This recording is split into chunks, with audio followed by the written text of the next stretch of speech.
I live in a small home in the middle of a nice neighbourhood alongside my wife of 10 years and our daughter who just turned 5. My wife and I have lived in this home for 8 years. Nothing has ever happened here. Nothing at all for all the years we've lived there. Now, I can barely sleep. I don't want to breathe too loudly at night because I can hear something move. I'm constantly checking to make sure that every door and window is locked tight. I don't feel safe anymore. This all started in a better time, only a few months ago that now feels so far away. I was in the front yard cutting the grass with my cheap push mower while my daughter was playing with one of our neighbour's grandkids. Dan is an older Vietnamese gentleman who lives in the house in front of mine. His wife passed away last year, so his son brings his kids over to keep him company. It was a normal sunny day when Dan and his son came walking over towards me. "Hey guys, is everything alright?" I yelled as I cut the mower's engine to a halt. Dan had a grim look on his face, and his son, Stephen, spoke. "Hey, sorry to bother you." His voice began to trail off as he tried to search for his words. Well, a couple of weeks ago, I installed a security system at Dad's place, just to be safe." The tone of his voice made me feel uneasy as he continued. "Well, Dad said he thought he saw something last night." Now, he had my attention. This neighbourhood had always been the epitome of quiet and safe. I couldn't imagine the thought of someone trying to break into Dan's home. Stephen had his phone gripped into his hand, lifting it towards me so I could grab it. I took his phone to see a still, black and white image of my house on the screen. I looked back up at him and he insisted I look again. Upon closer inspection, I saw something in the corner of the picture. There was a dark and blurry shape standing just outside the camera's view. I looked back up to the men in front of me, and both their faces were locked in an expression of anticipation, as if I could give them an answer to what we were seeing. I returned the phone to Stephen and let out a tired sigh. Thanks. Not really sure what to make of this." Stephen's face sank a bit. Then he told me that after seeing this, his dad had opened the window to see someone standing in front of my window. I wasn't sure what to make of this, so I thanked them for their concern and reassured them that they were obviously okay. Dan couldn't speak English very well, so he was speaking to Stephen, who translated for me. "My dad says that he swears that there was someone standing right there. They were swaying back and forth, just looking at your home." Stephen began to get embarrassed as he translated his dad's next words. "Dad says that, something is trying to get into your home." I stood there, shocked at what he just told me. I thought back to the previous night and couldn't recall hearing or seeing anything out of the ordinary. Dan gripped my hands. I could feel that he was shaking as he said something to me. "Ma?" Stephen patted his dad's shoulder and looked back to me. "Dad insisted that we come over and tell you, so I'll tell him not to worry about it. Sorry for the trouble." They started to walk away, Stephen calling to his kids as they returned back to Dan's home. I felt my daughter pat my hand to get my attention. She wanted to go back inside for some juice. I gave her a smile and agreed to take a little break. I lifted her into my arms, and I saw Dan peering towards us through his window. I could feel his gaze on my back as we went back into our little home. The next couple of hours were of course normal. My daughter played in a room, my wife came from work, and we cooked dinner together. Later that night, after putting our daughter down for bed, I told my wife what had happened with Dan and Stephen. Her reaction was a mix of surprise and concern. Do you think he's doing alright? It's only been a year since his wife passed." "I'm not really sure, but the look on his face, he was genuinely sad," I told her as the image of him peering through his window at me was burned into my memory. We both sat on the couch and I wrapped an arm around her. He called me a name too, Ma or something like that. She chuckled a bit. Sorry. I just imagined your reaction to him calling you Mom. I rolled my eyes at her and pulled her in for a little hug. Dan had always been our neighbour since we moved here. He and his wife would always bring us little dishes that she had made. My heart ached for him as I thought about how lonely he must be feeling. I thought maybe I should put some effort into keeping him some company. I rested my head on top of my wife's head and closed my eyes. Dun, dun, dun. My eyes shot open and I looked around. Honey, what's up? My wife asked. Dun, dun, dun. I cocked my head back and forth, trying to... Don't you hear that? I asked my wife as I rose from the couch. We both froze as we tried to listen. Dun, dun, dun. I shot a glance at my wife. There, you hear that? Yeah, what is that? I slowly stepped around the living room, trying to trace the sound of the noise. It was a light tapping noise. 3 very faint, rhythmic taps, followed by a 3-second pause, then tapping again. I walked around, almost tiptoeing around the room until I realized where it was coming from. Whatever the tapping noise was, it was coming from down the hall towards my daughter's bedroom. I sped up my pace and headed down the hall. Our daughter's room was right next to ours. I gripped my hand on the door handle and slowly opened the door. The room was dimly lit by a small nightlight plugged into the wall by a bed. The bed was empty with the blankets and pillows strewn across the floor. My daughter was in her pink pajamas, her back towards me and facing the window. Her arms were stiff at her side. She pulled her head back slightly and began to touch her head on the window. Dun, dun, dun. Jeez, I shouted as I rushed the scooper into my arms. I looked at her face and her eyes were closed. Her breathing was steady and she was lying limp in my arms. My wife was behind me and took her from me, squeezing her tightly to her chest. My daughter began to stir a bit, but she ended up staying asleep. We looked at each other with pure shock on our faces. Our daughter had never done that before. We tucked our little girl back into her bed and slowly closed the door behind us. In our bedroom, we ended up talking about how creepy that was. Our daughter has never walked in her sleep before, but it happened to other kids, right? We both rationalized it at that. Just normal sleepwalking.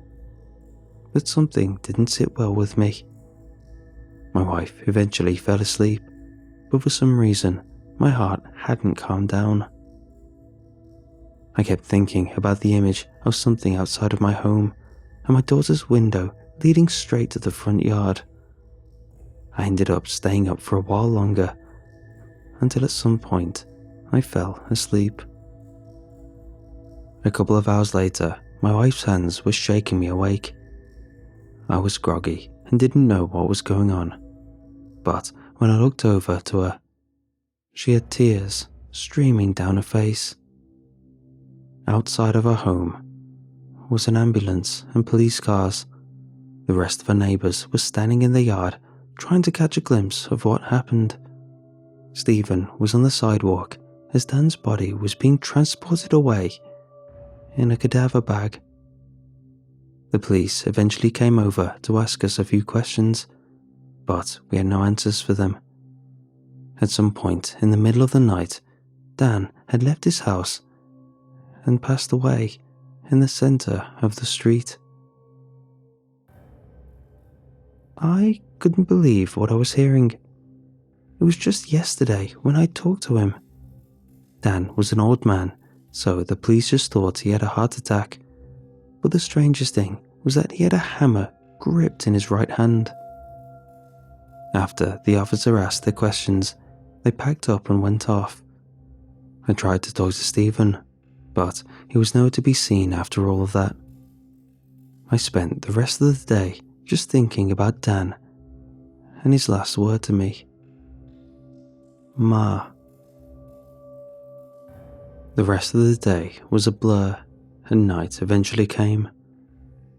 I was sitting in the living room alone as my wife and daughter slept. They were shaken up by what happened that morning. While the TV was playing some show in the background, I got on my phone and looked up what Dan had said to me. After a quick search for Vietnamese Ma, I found out what the word had meant. Ma translated to the word ghost. I let that set in for a moment.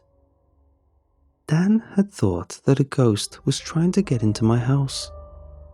Was this a delusion of an old man? Dan had always been cognizant and healthy. I didn't want to believe that he had gone crazy or something. The concept of ghosts was something that had never crossed my mind, but Dan and the expression on his face, he must have truly believed that a ghost was coming to get us. Not only that, was he trying to fend something off with a hammer? I'm not sure what compelled me to do this in the middle of the night, but I just wanted to try and see what Dan was seeing. I got up from my couch and stepped through the front door towards the center of the street where Dan was found. I just stood there in front of my home. The air was warm and the light chirping of crickets could be heard. I stared at the home that my wife and I worked so hard into getting. "Sir, can you help us?" A small child's voice broke through the night air. I looked over to see two boys on the sidewalk in front of my home staring at me. I'd never seen those boys around the neighborhood before. One boy was standing in front who must have been a couple of years older than my daughter, and a teenage boy, probably his older brother, stood right behind him. They were both dressed in jeans and dark grey jackets with the hoods over their blonde heads. Even in the dark of night, I noticed how pale their skin was. The small boy spoke out again. "Sir, can you help us?" I'm not sure why, but I was being hit by waves of pure terror. I started to sweat. My heart was drumming within my chest, and I felt that I was going to cry. The boy yet again asked the same question, but his voice was so robotic. It didn't sound normal. The two boys took a step towards me, but they moved in unison. But something about it looked so unnatural. I opened my mouth to tell them, "No, go away." That was what I wanted to say, but a jumble of incoherent noise came out of my throat. The teenage boy then spoke. Rather, I saw his lips move, but the voice was still the same tone and cadence of the little boy. "Sir, we are lost and would like to come inside to use your phone." "No, get out of here," was what I was screaming in my head, but the words wouldn't come out. I felt something warm run down my nose, and I took a quaking hand to wipe it. I looked to see my hand filled with blood. What was wrong with me? There was something wrong with the situation, and these kids were causing this. I forced my feet to move. It felt as if 100 pounds were latched onto my legs. I slowly stepped back towards my house in a futile attempt to escape these monsters. The kids took another step towards me. I wasn't looking at them, but I could feel them move closer. It felt like ages, but I was finally able to at least step onto my property. It was dead silent. The sound of the night and crickets chirping were now absent. I wanted to turn around to check to see where those kids were, but I was honestly too afraid to do so. I was getting close to the front door when I suddenly heard a noise. Dun, dun, dun. I looked over to see my little girl at the window of her room. Her eyes were wide open, and she was staring straight ahead while tapping her head on the glass. Dun, dun, dun. The voice a disgusting voice felt as though it was right at my neck. "Sir, let us in." It didn't sound like just one voice. It didn't even sound like two voices. That demand was spoken with dozens. I gripped my hand onto the handle of my front door, and I prayed that whatever was behind me wouldn't follow me inside. I opened the door just barely enough for me to slide through, and I collapsed onto the floor. I turned and hurriedly used my feet to slam the door shut. It was as if a spell was broken. I was fully able to move normally. I took my hands and wiped my face from all the blood that had dripped down. I heard my wife rushing towards me, and she emerged from the hallway with our daughter clutched tightly to her chest. She saw the state I was in and was about to scream until I gave a quick shh. We were all completely motionless. Everything was so damn quiet that we could hear our hearts beating. In the silence, I felt an ounce of relief and safety. Until, "Sir, we are lost. Let us in." My wife whispered, "What the hell is that?" I looked through the frosted glass of our front door to see the two boys pressed against it. Their hands were on the glass as they called out again, "Sir, let us in." Despite the darkness of the night, I could see their faces, and not only that, I could see their eyes, staring at us with four orbs of absolute darkness. Their eyes were just abysmal and black. My daughter suddenly started to shuffle in my wife's arms and let out a screech. "My friends are lost. Let them in," my daughter screamed. I didn't know what the hell was going on anymore. These things weren't kids, and I'm not even sure if you can count them as ghosts. The only thing I could do was get up, grab my family, and lock us in our bedroom. The rest of the night, no one talked. I just sat there, propped up against my locked bedroom door as my family looked towards me in horror. At the back of my head, I could still hear the boys calling out to me. For days, we didn't talk about what happened that night. It was horrifying for me to recount, and I felt nauseous every time my wife would attempt to bring it up. My daughter was angry that we didn't let her friends in, and when I asked her who they were, she would say that she saw them in her dreams. I tried to tell her that whatever those things were, they weren't friends. Days and days had passed, and I swear that every night I could hear them shuffling around outside. I even called the cops. They sent an officer to stay outside my home, but they didn't see them. But I could still hear them. A week later, I was sitting in my living room, and when I looked over at the front door, I saw them again. They were peering into the house with their dark eyes. God, it's been months now, and I just don't know what to do anymore.